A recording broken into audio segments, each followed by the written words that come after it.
ನಮಸ್ತೆ, good morning. ಯಾವಾಗಲೂ ಬಿಸಿಲಿಂದ ನಮಗೆ ಸ್ಕಿನ್ ಟ್ಯಾನ್ ಆಗುವ ಸಂಭವ ಜಾಸ್ತಿ. ಅದಕ್ಕೆ ನೋಡೋಣ ಬನ್ನಿ, ಬಿಸಿಲಿನ ಯಾವ ಸಮಯದಲ್ಲಿ ಟ್ಯಾನ್ ಆಗ್ಬೋದು ನಮ್ಮ ಸ್ಕಿನ್ನಿಗೆ ಅಂತ.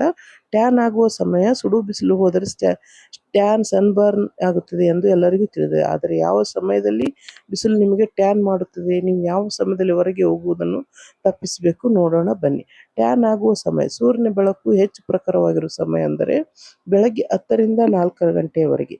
ಈ ಸಮಯದಲ್ಲಿ ಟ್ಯಾನ್ ಆಗುವ ಸಂಭವ ಹೆಚ್ಚು. ಈ ಪೀಕ್ ಅವರ್ಗಳಲ್ಲಿ ನೇರಳಾತೀತ UV ವಿಕಿರಣಗಳು ಹೆಚ್ಚು ತೀವ್ರವಾಗಿರುತ್ತೆ. ಇಂಥ ಸಂದರ್ಭದಲ್ಲಿ ಆಗ್ಬೋದು.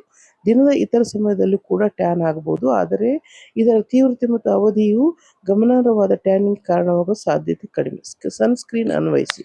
ಬಿಸಿಲಿನ ಬೇಗೆ ಮತ್ತು ಇತರ ಚರ್ಮದ ಹಾನಿಯ ಅಪಾಯವನ್ನು ಕಡಿಮೆ ಮಾಡಲು ಪೀಕ್ ಅವರ್ಗಳಲ್ಲಿ ದೀರ್ಘಕಾಲದವರೆಗೆ ಬಿಸಿಲಿಗೆ ಹೋಗುವುದು ತಪ್ಪಿಸುವುದು ಮತ್ತು ಯಾವಾಗಲೂ SPF ಇರುವ ಸನ್ಸ್ಕ್ರೀನ್ ಅನ್ನು ಬಳಸುವುದು ಉತ್ತಮ.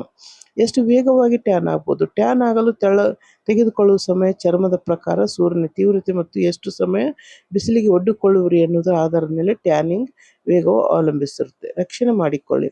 ಹೆಚ್ಚುವರಿ ರಕ್ಷಣೆಗಾಗಿ UV ತಡೆಯುವ ಛತ್ರಿಗಳು, ಸನ್ನಾಸ್ ಮತ್ತು ಅಗಲವಾದ ಅಂಚುಳ್ಳ ಟೋಪಿಗಳಂಥ ಪರಿಕರಗಳನ್ನು ಬಳಸಿ ಟ್ಯಾನ್ ನಿವಾರಣೆ ಆಗುವುದು ಸಂಭವವಾಗುತ್ತೆ.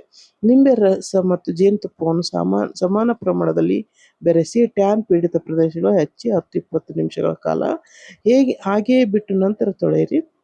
ಸೌತೆಕಾಯಿ ಮತ್ತು ಮೊಸರು. ಸೌತೆಕಾಯಿಯ ಹೋಳುಗಳನ್ನು ಮೊಸರಿನೊಂದಿಗೆ ಬೆರೆಸಿ ಪೇಸ್ಟ್ ತಯಾರಿಸಿ ಚರ್ಮಕ್ಕೆ ಹಚ್ಚಿ. ಇತರ ನೈಸರ್ಗಿಕ ಪದಾರ್ಥಗಳನ್ನು ಇದರಿಂದ ಉಪಯೋಗಿಸ್ಬೋದು. ಆಲೂಗಡ್ಡೆ ರಸ. ಈ ಆಲೂಗಡ್ಡೆ ರಸವನ್ನು ಆಲೋವೆರಾ, ಅರಿಶಿನ ಅಥವಾ ಟೊಮೆಟೊ ರಸವನ್ನು ಚರ್ಮದ ಸ್ಕಿನ್ ಟೋನ್ ಸುಧಾರಿಸುವ ಗುಣಗಳಿಗಾಗಿ ಬಳಸುವುದು ಪರಿಗಣಿಸುತ್ತದೆ. ಅದಕ್ಕೆ ನಮ್ಮ ಸ್ಕಿನ್ ಟೋನನ್ನು ನಾವು ತಡೆಯಬೇಕಾದರೆ ಜಾಸ್ತಿ ನಾವು ಬಿಸಿಲಿಗೆ ಹೋಗುವಾಗ ಸ್ಕಿನ್ ಮೇಲೆ ಅಥವಾ ನಮ್ಮ ದೇಹದ ಮೇಲೆ ಪ್ರೊಟೆಕ್ಷನ್ಗಾಗಿ ಬಟ್ಟೆ ಅಥವಾ ಏನಾದರೂ ಉಪಯೋಗಿಸ್ಬೋದು. ಛತ್ರಿಯನ್ನು ತೆಗೆದುಕೊಳ್ಳುವುದು ಉತ್ತಮ ಅಂತ ಹೇಳುತ್ತಾ ಗುಡ್ ಡೇ. Thank you.